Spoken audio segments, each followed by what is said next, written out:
Assalamualaikum warahmatullahi wabarakatuh. Perkenalkan, saya Cip Safiatuddin Humin dengan nomor BP 2010851034. Pada kesempatan kali ini saya akan mempresentasikan hasil skripsi saya yang berjudul Upaya Australia dalam Penerapan Nilai-Nilai Multikulturalisme dalam Kebijakan Imigrasi Australia terhadap Imigran India. Sebelumnya, mari kita membahas terlebih dahulu latar belakang. Nah, imigran India mulai meningkat di Australia sejak tahun 1960-an setelah pelonggaran Undang-Undang Pembatasan Imigrasi diubah oleh Australia. Kemudian pada tahun 2017, sebanyak 38.000 imigran India tercatat berada di Australia. Dan kemudian meningkat pada tahun 2023, di mana tercatat sebanyak 670.000 imigran India di Australia. Nah, jumlah ini naik dengan pesat selama 6 tahun terakhir. Ada beberapa hal yang menyebabkan kenaikan jumlah imigran ini, terutama karena ekonomi Australia yang stabil dan berkembang. Australia juga mencari negara-negara yang dapat menjadi sumber imigran terampil untuk mengisi defisit dalam tenaga kerja. Sebagai negara yang terkenal dengan rata-rata warga yang terampil dalam bidang teknologi, kesempatan ini tentu saja diambil oleh warga India untuk pindah ke Australia yang merupakan negara maju dan harapan kualitas hidup yang lebih layak. Kemudian peluang pendidikan yang bagus juga menjadi salah satu alasan, di mana kesempatan kerja setelah lulus dengan karir yang menjanjikan menambah alasan mengapa Australia menjadi salah satu negara tujuan imigran. Titik utama datangnya para imigran India secara besar-besaran adalah saat diterapkannya kebijakan imigrasi atau Immigration Act. Hal ini yang menjadi pendorong besar mengapa imigran, terutama imigran India, bisa lebih mudah masuk dibandingkan sebelum tahun 1960-an. Penerapan kebijakan imigrasi dengan nilai-nilai multikulturalisme adalah sebuah proses policy transfer yang dipengaruhi dari Kanada dan organisasi internasional. Australia sendiri sudah menerapkan kebijakan imigrasi, namun mulai menambahkan nilai-nilai multikultural sejak melihat Kanada menerapkannya. Australia memperhatikan keberhasilan Kanada dan mencontoh kebijakan multikulturalisme yang Kanada terapkan, namun menggabungkannya dengan kebijakan imigrasi yang sudah Australia miliki. Namun di balik penerapannya itu, organisasi internasional yang mendorong penerapan nilai-nilai ini kepada Australia adalah UNESCO.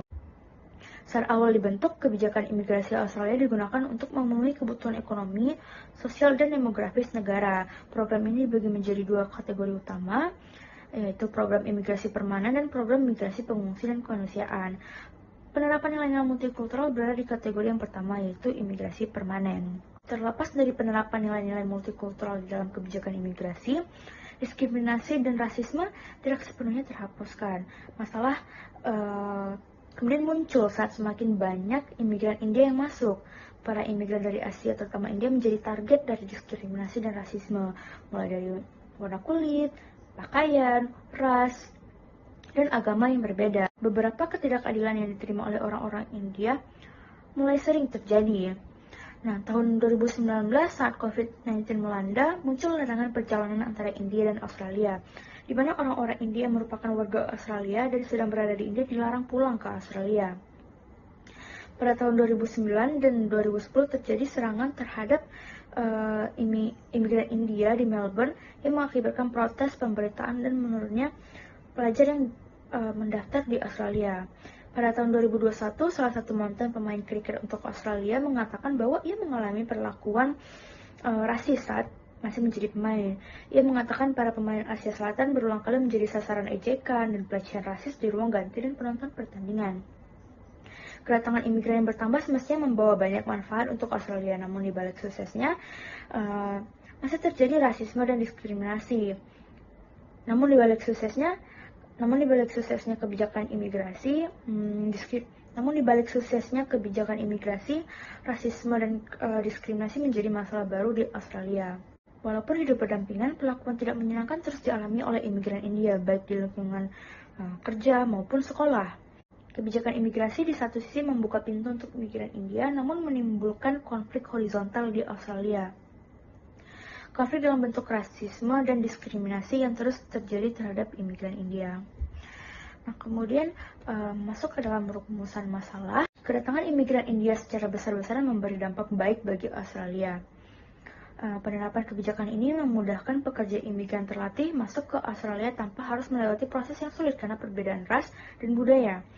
Kedatangan mereka yang semakin banyak setiap tahun memberi dampak yang positif bagi Australia, terutama di segi ekonomi. Namun di balik kondisi tersebut, imigran India mengalami perlakuan tidak menyenangkan. Mereka mendapatkan perlakuan diskriminasi karena perbedaan warna kulit, kekerasan karena perbedaan budaya, hingga pelecehan dan rasisme. Kebijakan imigrasi yang telah diterapkan Australia ternyata memunculkan permasalahan baru, yaitu rasisme dan diskriminasi yang terutama dialami oleh imigran India. Oleh karena itu menarik untuk diteliti bagaimana upaya Australia dalam penerapan nilai-nilai multikulturalisme dalam kebijakan imigran terhadap imigran India. Nah, pertanyaan penelitiannya adalah bagaimana upaya Australia dalam penerapan nilai-nilai multikulturalisme dalam kebijakan imigrasi terhadap imigran India. Tujuan penelitiannya adalah untuk melihat hasil dari upaya penerapan nilai-nilai multikulturalisme Australia dalam kebijakan imigrasi terhadap imigran India.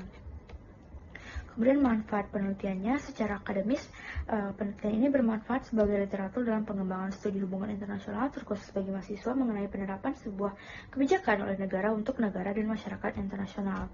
Nah, secara praktis penelitian ini bermanfaat bagi negara-negara, khususnya negara penerima imigran, dan bagi para pembuat kebijakan serta stakeholders terkait penerapan kebijakan penerimaan imigran masuk di sebuah negara.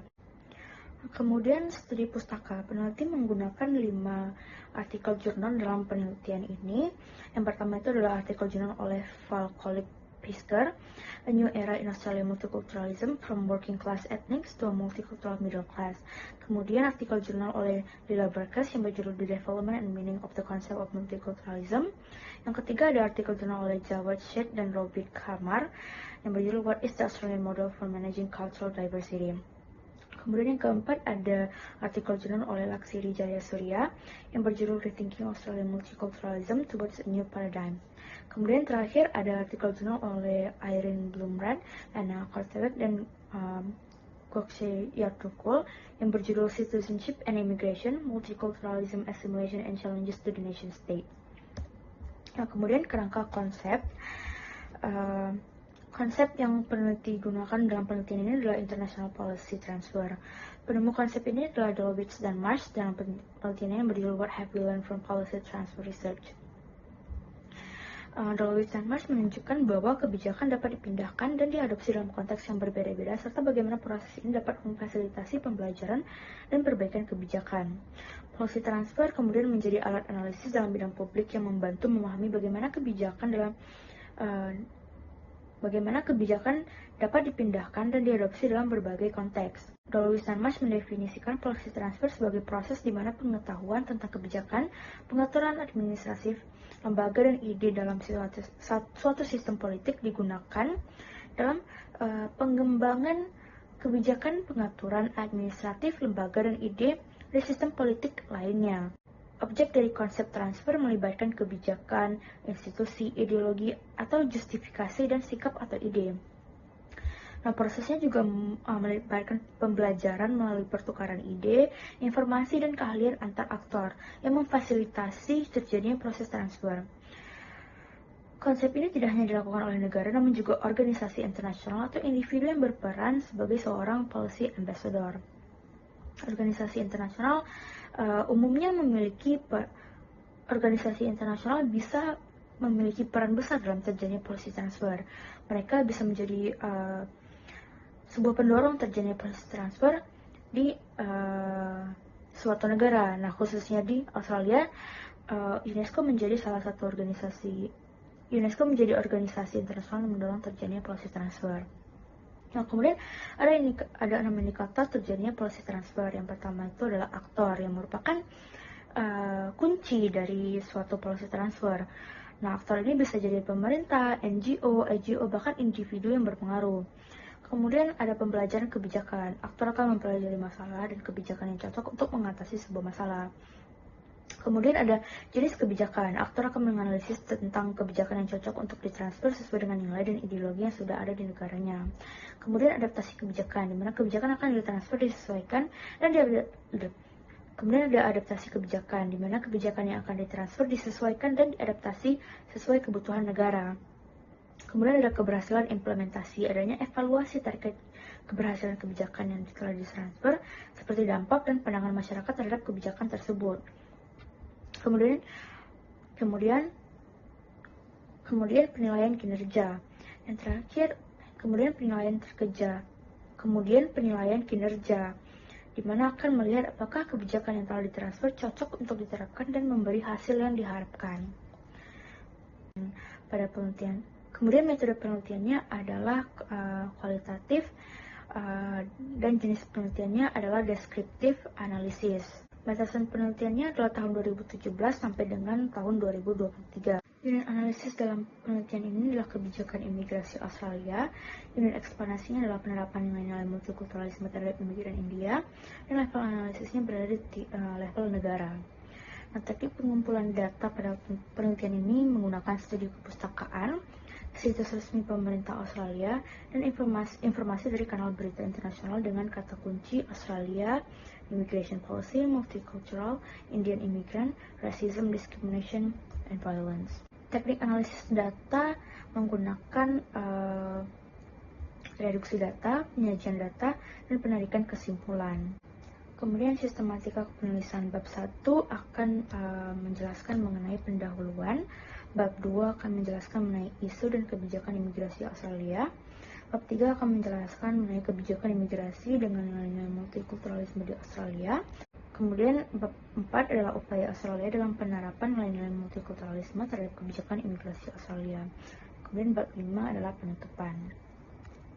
Kemudian kita akan melanjutkan ke bab 2, di mana akan menjelaskan mengenai isu dan kebijakan imigrasi Australia. Nah, apa sih multikulturalisme itu? Ada banyak arti multikulturalisme. Namun, inti dari multikulturalisme adalah penerimaan terhadap perbedaan atau celebrating diversity, di mana suatu kelompok masyarakat memerlukan pengakuan atas identitas mereka. Multikultural dicirikan oleh orang-orang dari berbagai ras, etnis, dan budaya yang hidup bersama dalam komunitas yang sama. Multikultural dapat didefinisikan dalam dua metafora umum, yaitu melting pot dan salad bowl. Multikultural melting pot adalah individu atau kelompok yang akan melebur bersama, meninggalkan budaya mereka dan berasimilasi sepenuhnya ke dalam masyarakat dominan. Contohnya terjadi pada imigran-imigran di Amerika Serikat. Nah, kemudian multikultural salad bowl adalah individu atau kelompok yang hidup berdampingan tapi masih mempertahankan budaya mereka. Contohnya terjadi pada imigran-imigran di Australia. Multikulturalisme memberikan kerangka politik untuk kesetaraan sosial dan perbedaan budaya bagi elemen penting dari tatanan sosial, dan menjadi sebuah platform budaya dan politik untuk mendorong keadilan dan kesetaraan dari munculnya keberagaman budaya di sebuah negara. Nah, sejarah multikulturalisme di Australia dibagi menjadi dua fase, yaitu fase perlindungan dan pemeliharaan budaya. Fase ini menjadi kunci dorongan untuk mempertahankan budaya dan menghargai tradisi yang beraneka ragam agar bisa memperkuat identitas nasional bangsa dan budaya. Fase pertama menekankan toleransi antar sesama dan memberikan akses kepada imigran untuk tetap memakai budaya mereka, namun tetap menghargai budaya lain. Pada fase ini muncul undang-undang anti-diskriminasi untuk melindungi kebebasan berbicara dan berekspresi bagi semua individu tanpa melihat latar belakang. Fase kedua adalah keadilan sosial sebagai inti dari prinsip multikulturalisme. Fase ini berusaha memberikan keadilan sosial bagi setiap individu, mulai dari akses dan pelayanan sosial untuk kebutuhan hidup seperti sarana transportasi, pemukiman, kesejahteraan sosial, dan lapangan pekerjaan. Fase ini menekankan kesetaraan sosial di mana hak-hak antar masyarakat tidak dibedakan apapun ras mereka. Prinsip dasar fase ini adalah setiap orang tidak hanya mendapatkan kemerdekaan, tapi juga keadilan selayaknya manusia. Setiap orang yang tinggal di Australia, kulit putih, imigran, atau migran akan mendapatkan keadilan yang sama. Nah, pada tahun 2022, The Skyline Foundation Research Institute dalam laporan pemetaan kohesi nasional mengatakan bahwa 88% warga mendukung multikultural, mengartikan bahwa rata-rata masyarakat menyambut baik multikultural. Sebagai upaya untuk membenahi diskriminasi rasisme dan kekerasan yang dialami imigran di Australia, pemerintah menciptakan Multicultural Framework Review yang akan ditinjau setiap tahun untuk melihat progres kinerja dan memaksimalkan multikultural di Australia. Nah, imigran India di Australia. Imigran India sudah berusaha masuk ke Australia bahkan sebelum multikultural diterapkan. Namun tentu saja susah karena adanya kebijakan White Australian Policy. Nah, setelah penerapan multikulturalisme dalam kebijakan imigrasi Australia, imigran India semakin meningkat dan terus bertambah. Hingga Di data terakhir dari Biro Statistik Australia pada tahun 2021, tercatat India berada di urutan kedua sebagai negara kelahiran imigran terbanyak di Australia. Kedatangan imigran India dibagi menjadi 3 gelombang pada tahun 18.000-an, pada tahun 1950-an, atau setelah Perang Dunia Kedua berakhir, dan tahun 1970-an. Gelombang pertama adalah sebelum diterapkannya multikultural. Pada saat itu, White Australia Policy masih berlaku. Orang-orang India yang masuk pada gelombang pertama adalah buruh narapidana dari kolonial Inggris dan orang-orang India penunggang unta yang kemudian menetap di Australia karena tertarik pada perkebunan di Australia. Nah, dari sana populasi lumayan meningkat, namun masih di area-area kecil yaitu New South Wales. Namun, para imigran menghadapi isu rasisme dan diskriminasi karena tidak adanya kebijakan yang melindungi mereka. Gelombang kedua juga belum ada penerapan multikulturalisme, namun sudah ada pelonggaran dalam kebijakan imigrasi. Pada gelombang ini, Australia melonggarkan kebijakan imigrasi. Nah, imigran pada gelombang kedua ini dinilai berdasarkan keterampilan dan menerima banyak tenaga profesional seperti dokter, insinyur, dan guru. Pada masa ini diaspora India mulai terbentuk karena jumlah imigran India yang semakin meningkat. Namun sama seperti gelombang pertama, gelombang kedua masih menghadapi rasisme dan diskriminasi tanpa kebijakan multikulturalisme yang melindungi. Kemudian gelombang ketiga terjadi setelah penerapan multikulturalisme pada kebijakan imigrasi. Pada masa ini, imigran India yang masuk masih imigran yang terampil namun lebih bervariasi, tidak hanya profesional saja. Ada banyak hal terjadi pada gelombang ini yang memudahkan akses imigran India ke Australia. Pertama itu, kontribusi imigran India terhadap ekonomi Australia yang meningkat, sehingga membuka pintu kepada imigran India lainnya. Dan kemudian penerapan nilai-nilai multikultural ke dalam kebijakan imigrasi juga semakin meningkatkan jumlah imigran India. Kemudian kita akan masuk ke bab 3 yang akan menjelaskan mengenai kebijakan imigrasi dengan nilai-nilai multikulturalisme di Australia. Paling pertama adalah pembentukan kebijakan imigrasi dengan nilai-nilai multikultural. Pemerintah Australia menerapkan White Australian Policy dengan harapan bahwa setiap imigran yang masuk ke Australia diasimilasikan dalam kultur Inggris, motherland-nya Australia. Pada tahun itu, rata-rata penduduk Australia adalah orang-orang berkulit putih yang merupakan keturunan Eropa. Pemerintah Australia tidak ingin keragaman culture yang dibawa oleh para imigran mempengaruhi culture bawaan Inggris, dan transplantasi dari Inggris tetap terjaga.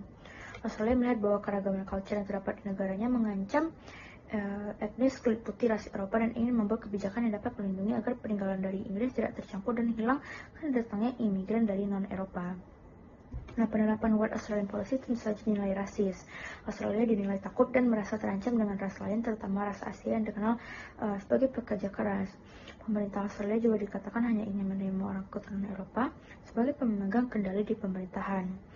Pada saat itu, culture para imigran dianggap tidak menguntungkan bagi sosial dan politik Australia hingga pada tahap munculnya sikap etnosentrisme.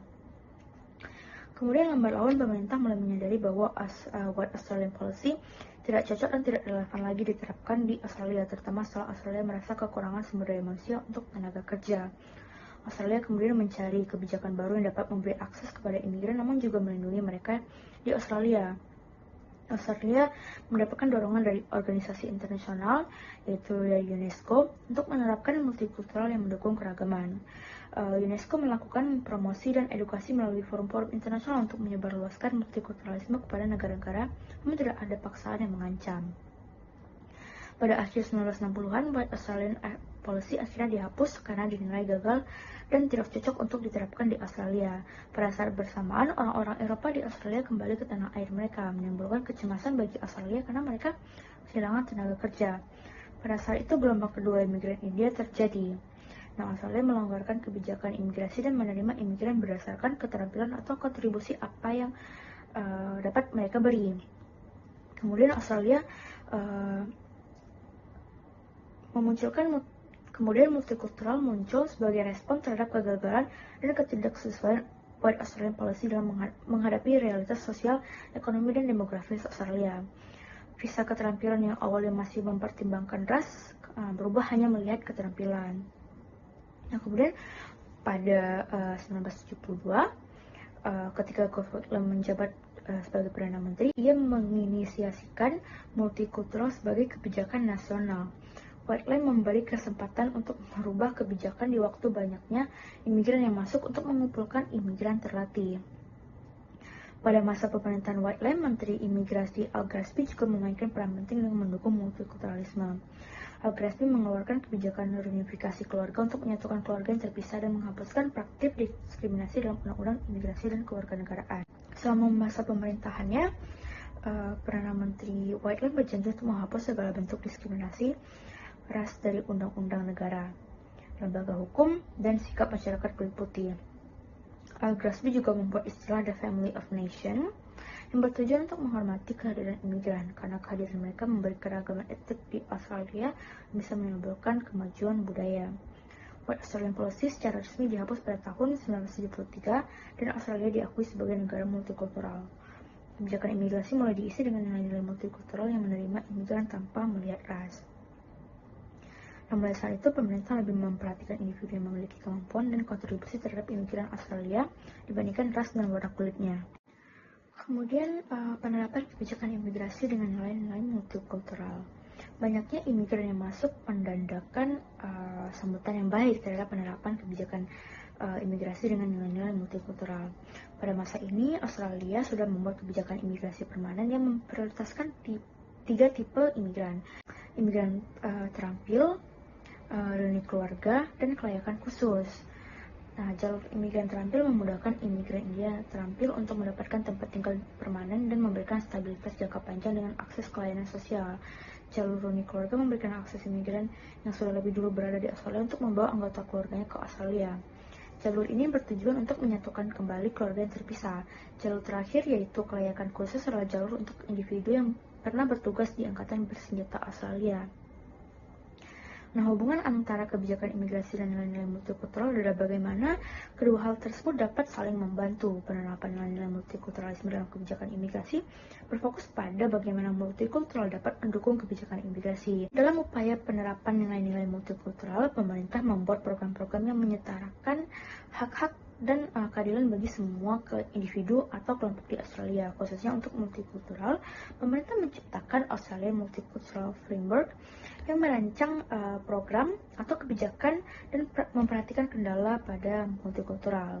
Australian Multicultural Framework adalah kerangka kerja untuk mengatur dan mempromosikan multikulturalisme di Australia yang mencakup aspek kehidupan sosial, ekonomi, dan budaya.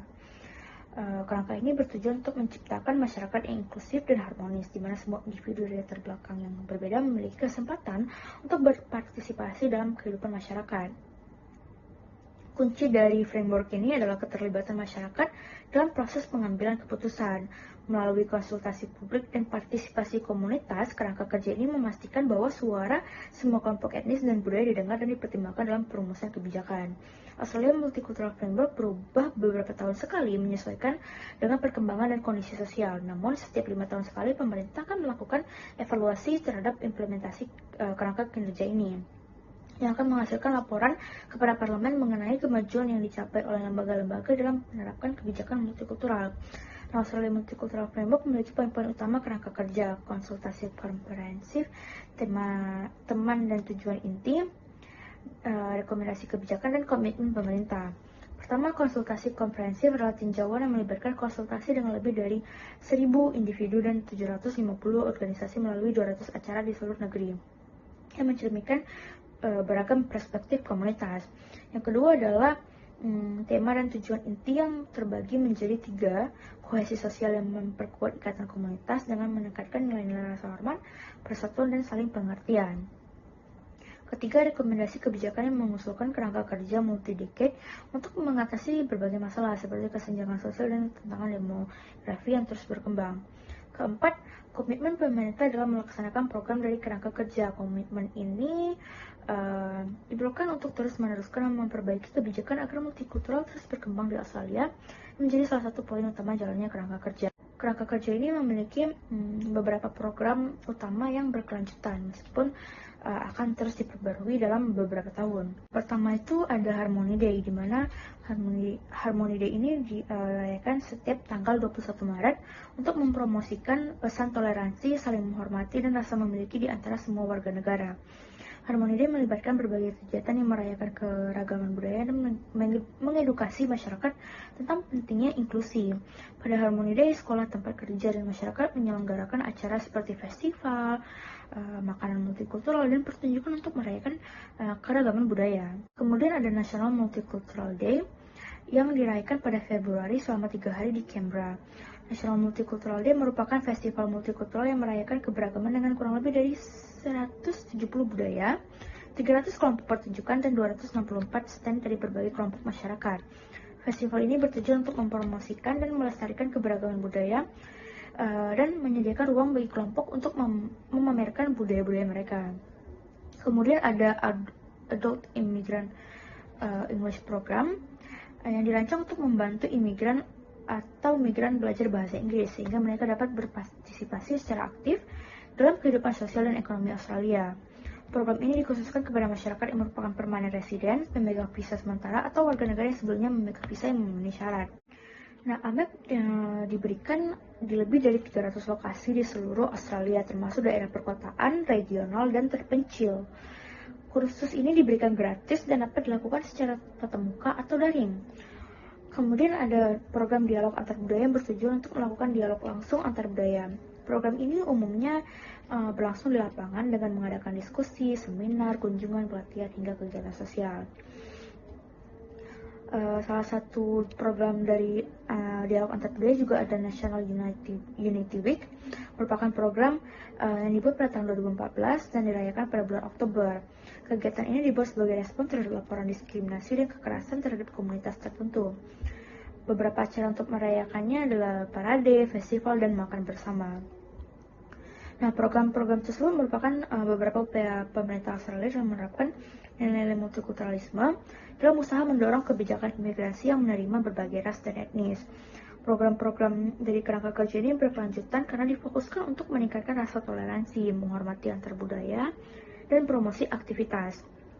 Dalam penerapannya, Australia Multicultural Framework akan berfokus pada komunitas yang harmonis dan inklusif, pelayanan responsif terhadap budaya, dan partisipasi aktif masyarakat. Kemudian poin selanjutnya adalah penerapan kebijakan imigrasi dengan nilai-nilai multikultural terhadap imigran India. Imigran India paling banyak masuk ke Australia melalui visa keterampilan dan visa reuni keluarga. Visa keterampilan Australia terbagi menjadi 3. Skill Independent Visa, Skill Nominated Visa, dan Skill Work Regional. Visa reuni keluarga juga terbagi menjadi 3 bagian, yaitu Partner Visa, Parent Visa, dan Child Visa. Nah, pada rentang tahun 2019 dan 2020, terdapat sekitar 22.000 orang imigran India yang datang ke Australia menggunakan visa keterampilan, dan sekitar 3.000 orang imigran India datang ke Australia menggunakan visa keluarga. Rata-rata imigran India menggunakan skill independent visa atau skill nominated visa karena kedua visa tersebut menawarkan stabilitas, akses ke pekerjaan, dan tidak terbatas dengan waktu. Imigran India bisa berkontribusi dalam berbagai sektor lapangan kerja karena adanya multikulturalisme yang diterapkan di Australia. Penerapan multikulturalisme yang mengizinkan imigran dari berbagai ras masuk dan pekerja dari berbagai ras masuk. Sesuai dengan prinsip multikulturalisme, Australia menyambut para imigran India beserta budaya mereka bawa. Bahkan ikut merayakan tradisi atau praktik budaya mereka bawa. Nah, kebijakan imigrasi dengan nilai-nilai multikultural telah berkontribusi terhadap hadirnya imigran India di Australia. Kemudian kita masuk kepada bab 4 yang merupakan hasil akhir atau analisis peneliti, yaitu penerapan nilai-nilai multikulturalisme terhadap kebijakan imigrasi Australia. Nah, yang pertama itu adalah kebijakan imigrasi dengan nilai-nilai multikulturalisme sebagai policy transfer. Policy transfer merujuk pada proses di mana kebijakan, praktik, atau ide dari satu negara diterapkan di negara lain.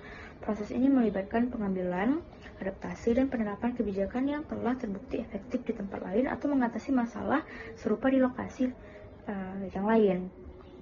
Nah, policy transfer terjadi dari berbagai cara, yaitu pengalaman, konsultasi, dan kolaborasi, dan tekanan internasional. Pengalaman itu bisa saja melihat dari pengalaman negara lain, yaitu kemudian konsultasi adalah diskusi dari antara satu negara dengan negara lain mengenai sebuah kebijakan. Nah, kemudian terjadi kolaborasi. Nah, kemudian ada tekanan internasional.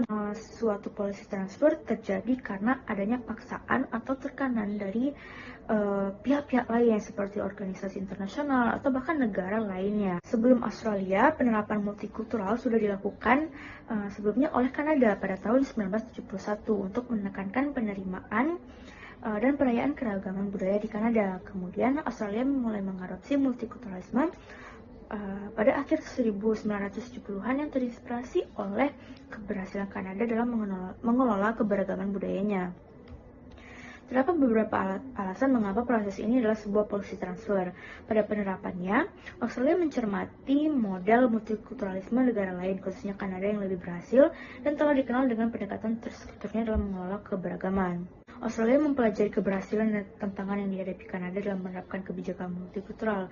Meskipun mengambil inspirasi dari negara lain, Australia menyesuaikan dengan kebutuhan dan kecocokan di negaranya. Proses ini merupakan salah satu indikator penting karena perlu adanya analisis dalam mencari kebijakan yang cocok untuk mengatasi isu yang terjadi. Pada penerapannya, terdapat beberapa perbedaan antara Australia dan Kanada. Sementara Kanada fokus pada pengakuan dan pelestarian budaya, Australia fokus pada integrasi sosial dan nilai-nilai multikultural.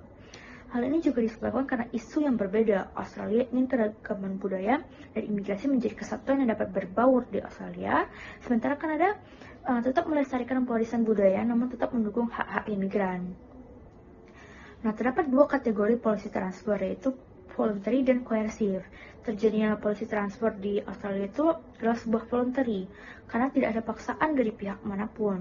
Australia secara sadar mengadopsi multikulturalisme karena sadar bahwa kebijakan sebelumnya tidak cocok lagi diterapkan dan perlu mengganti yang dapat mendukung. Proses ini juga dapat dikatakan sebagai voluntary karena adanya pengaruh dari negara lain, standar internasional, atau praktik yang dipromosikan oleh organisasi internasional. Dalam hal ini, Australia dapat dikatakan terpengaruh oleh Kanada dan juga oleh UNESCO yang kerap mempromosikan multikultural.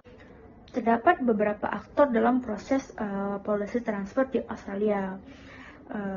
Diawali dari pemerintah Whitlam pada tahun 1972 yang mengganti White Australian Policy menjadi multikultural. Kemudian ada Menteri Imigrasi Al Grassby yang memperkenalkan konsep bahwa imigran adalah bagian dari integral dari masyarakat Australia dan mendorong pengakuan terhadap keragaman budaya dan merubah sistem imigrasi Australia. Profesor Zubrowski yang merupakan Dewan Penasihat Imigrasi untuk Partai Buruh Whitlam ikut mengusung multikultural sebagai kebijakan sosial pada saat itu. Proses policy transfer ini dimulai pada pemerintahan Gough Whitlam di tahun 1972. Kemudian pada tahun 1978, Frank Galbally menulis laporan yang merekomendasikan peningkatan layanan imigran dan menekankan pentingnya pemeliharaan budaya. Laporan tersebut juga berisikan poin-poin penting, yaitu pengakuan terhadap keragaman budaya, rekomendasi pembentukan lembaga, pendidikan dan pelatihan, akses terhadap pelayanan, dan promosi kesetaraan. Laporan ini dianggap sebagai pendorong utama dalam memperkuat kebijakan multikulturalisme di Australia. Karena berpegang pada laporan tersebut, pada masa pemerintahan Malcolm Fraser, multikultural secara nasional resmi dilaksanakan. Nah, era Fraser menandai periode penting dalam pengembangan kebijakan multikultural di Australia dengan menekankan pada penerimaan dan dukungan untuk keragaman budaya. 4 aktor tersebut menjadi aktor yang melakukan policy transfer di Australia walaupun ada perbedaan waktu. Sisa pemerintahan selanjutnya hingga kini meneruskan apa yang sudah dimulai. Kemudian, hambatan Australia dalam penerapan nilai-nilai multikulturalisme dalam kebijakan imigrasi terhadap imigran India. Apa nilai-nilai multikulturalisme yang membuka pintu untuk imigran dari berbagai ras dan etnis kini memunculkan isu baru, yaitu rasisme dan diskriminasi. Imigran India masih menghadapi perlakuan rasis dan diskriminasi di kehidupan sehari-hari, mulai dari bahasa mereka, warna kulit, dan stereotip yang jelek. Bahkan sistem kasta yang ada di India terbawa ke Australia, di mana seharusnya kasta tersebut tidak lagi berlaku. Sistem kasta harusnya tidak menjadi patokan pekerjaan ataupun kehidupan sosial di Australia. Hambatan utama dalam penerapan nilai-nilai multikultural di Australia terdapat pada rasisme dan diskriminasi yang masih ada meskipun sudah ada banyak program-program yang menyebarkan pemahaman peragaman budaya. Dampak White Australian Policy ternyata masih terasa dalam sikap masyarakat terhadap imigran meskipun telah lama dihapus. Meskipun telah ada upaya untuk meningkatkan kesadaran tentang keragaman, pendidikan tentang multikultural sering tidak mencakup isu-isu spesifik yang dihadapi kelompok tertentu, seperti isu kasta imigran India. Nah, upaya penyelesaian rasisme dan diskriminasi. Dalam upaya untuk menghapus rasisme dan diskriminasi, pemerintah membuat kebijakan yang berfokus pada rasisme dan diskriminasi. Ada beberapa upaya Australia. Yang pertama itu ada Racial Discrimination Act, yang bertujuan untuk mempromosikan kesetaraan dan melarang diskriminasi berdasarkan ras, warna kulit, keturunan, asal-usul kebangsaan, atau etnis. Dengan adanya undang-undang FDA, seseorang yang melakukan rasisme atau diskriminasi bisa dituntut. Diskriminasi di dalam FDA terbagi menjadi dua, diskriminasi langsung dan diskriminasi tidak langsung. Diskriminasi langsung terjadi ketika seseorang diperlakukan kurang baik daripada orang lain dalam situasi serupa karena ras, warna kulit, keturunan, etnis, atau status imigrannya. Nah, diskriminasi tidak langsung terjadi tanpa terlihat, seperti saat sebuah perusahaan memperlakukan ketentuan, persyaratan, atau praktik yang tampaknya memperlakukan semua orang sama namun sebenarnya merugikan sebagian orang karena ras, warna kulit, keturunan, etnis, atau status imigran. Jika terdapat pengaduan, Australian Human Rights Commission akan bertanggung jawab untuk mengelola FDA dan akan menyelidiki aduan tentang diskriminasi rasial dan memfasilitasi konsiliasi antar pihak. Namun jika konsiliasi gagal, kasus dapat ditingkatkan ke pengadilan federal. Upaya ini khususnya Australia ciptakan untuk menyelesaikan isu rasisme dan diskriminasi yang diharapkan dapat melindungi individu dan kelompok dengan ras, warna kulit, dan etnis yang berbeda. Kebijakan ini berfokus pada penyelesaian isu yang lebih spesifik agar penerapan multikulturalisme bisa berjalan dengan lancar. Kemudian kampanye Racism It Stop With Me, kampanye nasional yang menyediakan perangkat dan sumber daya untuk membantu individu atau kelompok mempelajari rasisme dan mengambil tindakan untuk menciptakan perubahan. Kampanye ini berupaya untuk meningkatkan kesadaran tentang rasisme dan membekali lebih banyak warga Australia tentang anti-rasisme. Tujuan utamanya adalah menyebarkan kesadaran tentang rasisme dan bagaimana rasisme bisa dihindari, serta mendorong masyarakat untuk melawan perlakuan rasis. Peran masyarakat penting dalam menjalankan kampanye ini, karena perubahan utama datang dari masyarakat yang bisa memerangi rasisme di sekitarnya. Kampanye ini memiliki 3 tujuan. Yang pertama itu memperkuat keahlian, khususnya dari First Nation dan komunitas ras lainnya yang dapat mendukung pengembangan pemahaman tentang ras, rasisme, antirasisme, dan konsep penting lainnya. Kedua, menciptakan informasi, alat, dan sumber daya bagi para pendukung kampanye dan masyarakat luas untuk memenangi rasisme dalam berbagai konteks. Ketiga, memotivasi dan mendukung masyarakat untuk mengambil tindakan melawan rasisme. Nah, kebijakan ini merupakan upaya Australia dalam mengatasi isu rasisme melalui ke media massa yang diharapkan dapat tersebar. Kebijakan ini merupakan upaya Australia dalam mengatasi isu rasisme melalui media massa yang diharapkan dapat tersebar lebih luas, serta menjangkau segala lapisan masyarakat.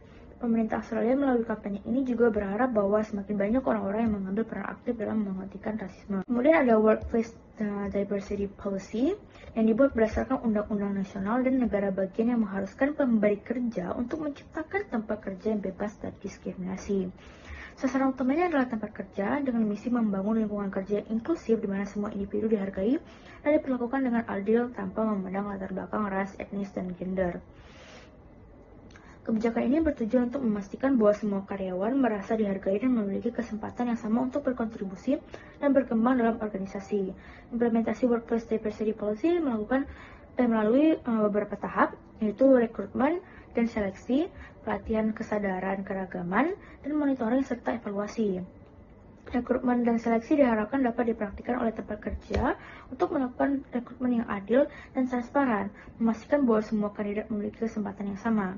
Pelatihan kesadaran keragaman adalah penyedia pelatihan oleh tempat kerja untuk meningkatkan kesadaran tentang keragaman dan inklusi di antara karyawan, termasuk pelatihan sensitivitas dan anti-diskriminasi.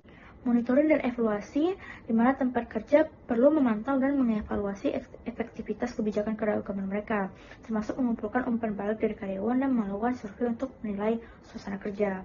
Nah, kebijakan ini merupakan upaya Australia dalam melindungi individu dan kelompok dengan ras, warna kulit, dan etnis yang berbeda, khususnya di lingkungan kerja. Upaya ini diharapkan dapat membangun lingkungan kerja yang adil dan menghormati keberagaman. Selain itu juga bertujuan untuk mengatasi praktik diskriminasi dan bias di tempat kerja agar terciptanya lingkungan kerja yang sehat dan jauh dari rasisme serta diskriminasi. Nah, kemudian hasil dari penerapan nilai-nilai multikulturalisme dalam kebijakan imigrasi terhadap imigran India. Hasil dari penerapannya dapat dilihat dari data terakhir jumlah imigran India di Australia. Data ini dapat menjadi tolak ukur karena jika penerapan nilai-nilai multikultural gagal, maka jumlah imigran India akan sedikit dan mengalami penurunan dari tahun ke tahun. Nah, tabel ini menunjukkan negara kelahiran dari imigran dalam 3 kelompok visa, yaitu keterampilan, keluarga, dan kemanusiaan. Dan India dengan visa keterampilan berjumlah kurang lebih 362.000 orang, visa keluarga berjumlah 81.000 orang, dan imigran India tidak masuk ke dalam 5 tertinggi untuk visa jenis kemanusiaan. Namun jumlah akhir dari imigran India di Australia adalah sekitar 439.000 orang. Jumlah imigran India yang masuk melalui visa keterampilan dan visa keluarga kemudian secara kasar berjumlah 400.000 orang. Namun jika kita kembali kepada tabel di bab 2, itu berjumlah kurang lebih 6.100 orang. Nah, ini adalah jumlah akhir yang dimana itu melihat dari semua jalur. Angka ini membuat imigran India menjadi nomor 1 imigran dengan kelahiran di India. Meskipun imigran India tidak masuk ke dalam 5 tertinggi visa kemanusiaan, mereka tetap menduduki posisi teratas dengan jumlah visa keterampilan mencapai 3 kali lipat dari Inggris yang merupakan nomor 2. Angka imigran India yang besar menjadi bukti bahwa penerapan nilai-nilai multikulturalisme dalam kebijakan imigrasi terhadap imigran India berhasil diterapkan. Meskipun rasisme dan diskriminasi masih terjadi, pemerintah Australia terus berupaya untuk memperbaiki atau membuat kebijakan-kebijakan dan program baru yang dapat mengatasi tantangan tersebut. Diterapkannya nilai-nilai multikulturalisme meningkatkan jumlah imigran India dan memudahkan para imigran India untuk masuk ke Australia. Hasil tersebut menunjukkan adanya kemajuan dalam penerapan nilai-nilai multikulturalisme di Australia. Secara keseluruhan, upaya Australia dalam menerapkan nilai-nilai multikultural dalam kebijakan imigrasi telah menunjukkan hasil positif terhadap imigran India. Namun, keberlanjutan upaya masih memerlukan perhatian lebih terhadap tantangan yang masih terjadi. Diperlukannya perhatian khusus dalam mengatasi rasisme dan diskriminasi yang beberapa kali masih terjadi agar tujuan multikulturalisme dapat tercapai sepenuhnya. Kemudian kita sampai pada penutupan. Nah, kesimpulannya adalah penerapan nilai-nilai multikulturalisme dalam kebijakan imigrasi merupakan langkah pemerintah Australia dalam mempermudah masuknya imigran ke Australia. Australia membutuhkan tenaga kerja, dan imigran India membutuhkan lapangan kerja serta lingkungan hidup yang lebih baik.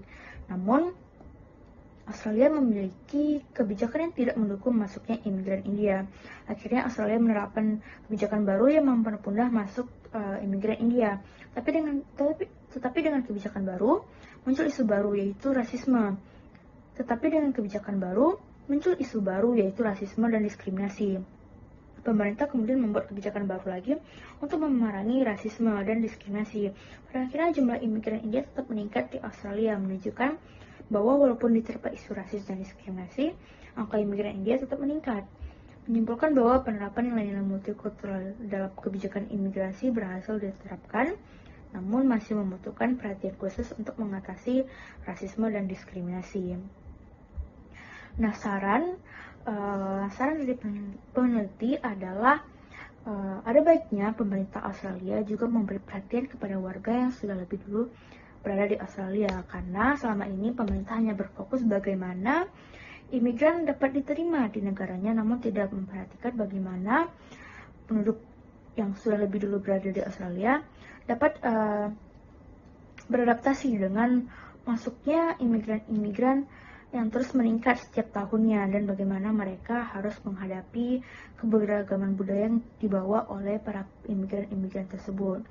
Nah, kepada peneliti selanjutnya, disarankan untuk meneliti dari sisi imigran lain juga selain imigran India, karena masih banyak imigran dari negara lain yang jumlahnya juga cukup banyak seperti Cina, Thailand, Vietnam, dan negara-negara lainnya. Baiklah, demikian presentasi seminar hasil skripsi saya. Mohon maaf jika ada kesalahan. Wabillahi taufiq wal hidayah. Wassalamualaikum warahmatullahi wabarakatuh.